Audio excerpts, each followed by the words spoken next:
Father Manning's anniversary. 4 years ago, in December, Wordnet staff members and many others were taking turns visiting Father Mike Manning at the Palm Terrace Care Center in Riverside, California.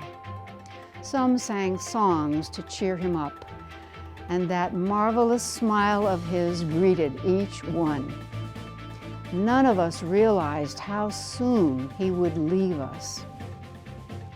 Father Mike Manning, SVD, founded Wordnet Productions Ministries, the media and communications center of the U.S. Western Province of the SVD, in the late 70s, out of a deep desire to share his own relationship with God, especially his joy in knowing Jesus. Wordnet reflects the vision of the SVD missionary order by regularly telling the story of God working through all people, especially in the struggles of those who are poor. Difficult as it is to believe, December 14th, 2020 was the 4th anniversary of Father Mike's entrance into the eternal kingdom. We streamed the Eucharistic celebration in his memory on Wednesday, December 16th.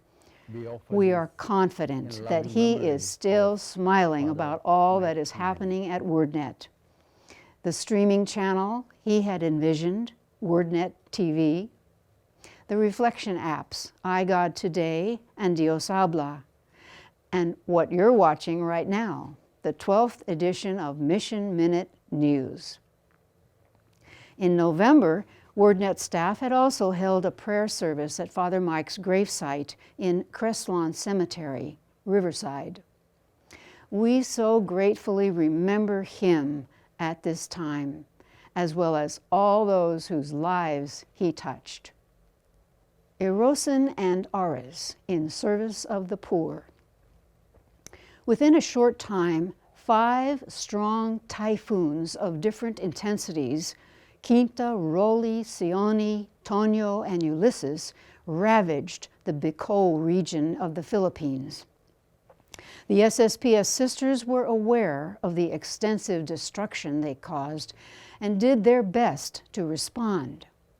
On November 16, 2020, Sisters Imelda, Anna Maria, Verona, Adora, and J. Ann, together with personnel from Holy Spirit Academy of Erosin, accepted the local government's invitation for Team Erosin Task Force Raleigh to reach out to the victims in Tiwi of Albay and Jorolam. The sisters decided to use their recreation budget for the year and donate to the outreach endeavor of Team Erosin. It was an enriching and eye-opening experience that we did not bring only goods and food, but also ourselves. Barrage captains in Erosin also took part with their chainsaws to cut the fallen trees. It was a concrete manifestation of communion in its many faces, said one of the sisters. Sisters Adora and J.Ann, representing their community, joined the Association of Women Religious in Sorsogon, known as ARES, for another outreach program. This one to those who were affected by floods in Cabasan, Bacake, Cacrere Island. The times we all spent helping were graced moments, rich with opportunities to show a spirit of solidarity, loving service, and compassion, said Sister Adora. The sisters are grateful to all those who contributed to these outreach activities. Holy Spirit students, staff and parents, the Erosanans who contributed their resources, our SSPS congregation, and the Spirit of God for inspiring and using everyone as servants of God's love. May the ranks of generous people increase.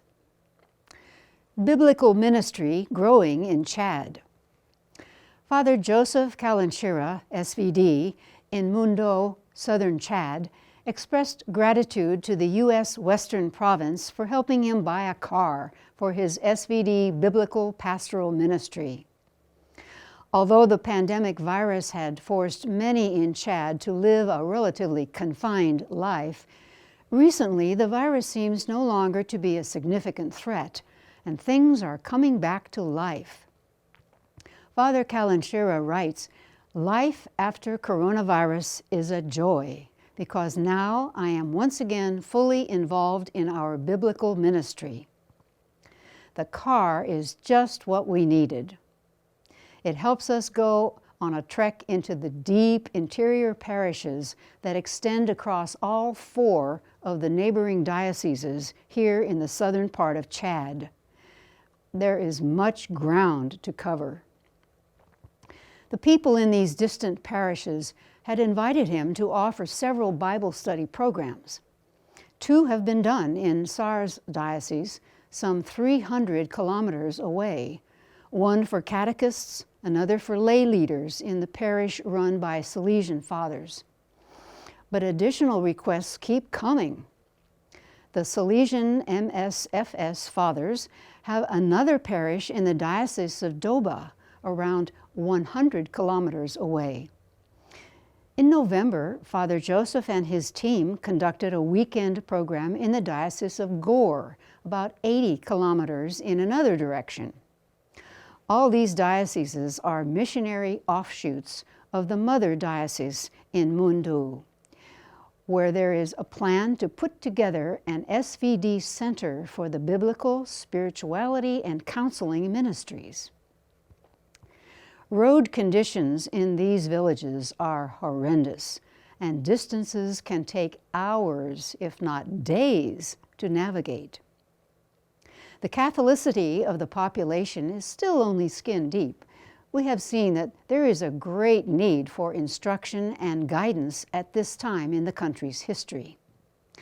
We see this as our SVD contribution to the local church.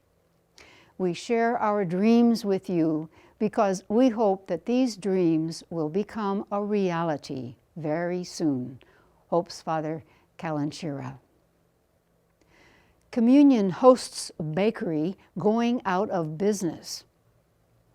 The Hosts Bakery of the Divine Word Missionaries in the Sacred Heart Parish of Mödling, Austria, will cease production at the end of 2020 for economic reasons. The demand for hosts has been decreasing for years because of fewer people attending Mass, fewer Masses, the merging of parishes, and the dissolution of monasteries. During the coronavirus crisis, orders decreased even more due to the cancellation of church services. With a heavy heart, we had to make the decision to close our host bakery at the end of the year, regrets Father Stephen Dollar, provincial of the SVD Central European province. The declining income, as well as the possibility of needed investments, would have made it impossible to project a positive future. The SVD Hosts Bakery can look back on a history of more than 90 years. SSPS Sisters began production in the Sacred Heart Parish near the Mission House St. Gabriel in 1926. A large, fully automatic waffle machine has been in operation since 1972, and thanks to the care and cleaning by employees, provided good service for 48 years. Slightly more than 4 million small hosts left the Mödling Bakery in 2018, supplying parishes and monasteries in almost all of Austria.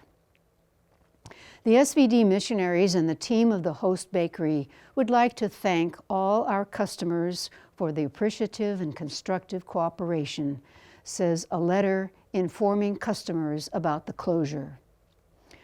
Carmelite sisters in Maria Jutendorf-Pottenbrunn in Lower Austria have shown interest to continue supplying the remaining customers. Seamless ProLife. In the recent U.S. election, pro-life advocacy once again became a divisive issue. Yes, Catholic teaching clearly is pro-life, but it's all the way from conception through natural death. Other pro-life applications, like the care of children after they're born or the elimination of the death penalty, are often much farther down the conservative list, if not completely absent. Only that helpless baby in the womb needs protection by taxpayers. A particularly interesting irony is that even the most rabid single-issue pro-life voters concede the legitimacy of induced abortion in certain cases: incest, rape, or serious threat to the mother's welfare. Then it seems to be okay to kill a potential baby. Really? For over 30 years now, Catholic Church leaders have described pro-life teaching as a consistent life ethic, a seamless garment covering all aspects of human life, not just unwanted pregnancy. The discussion then needs to speak about the broader issues of family life and family values, divorce and dysfunctional families. Birthing a child is only the beginning. Forming the child into a person is the responsibility of both family and society. Every human life is sacred, to be respected and formed in a caring and secure environment. The whole story of pro-life clearly is complicated. Government intervention in the choice for life of the unborn should always include equal concern for the socioeconomic condition into which the rescued child is born. So where do you stand in the seamless pro-life discussion? Once again, we wish you all a Happy New Year and hope and pray that 2021 will be different and much better for all of us. If you have a comment or question, please email us at missionminutenews@wordnet.tv. You can also post your comments below each video on YouTube. We promise to respond. Please subscribe to our YouTube channel and click on the bell icon. Share with others about the channel and the variety of programs you enjoy here. That's all for this edition of Mission Minute News. Until we meet again, stay safe, and may Jesus' love for you make you smile.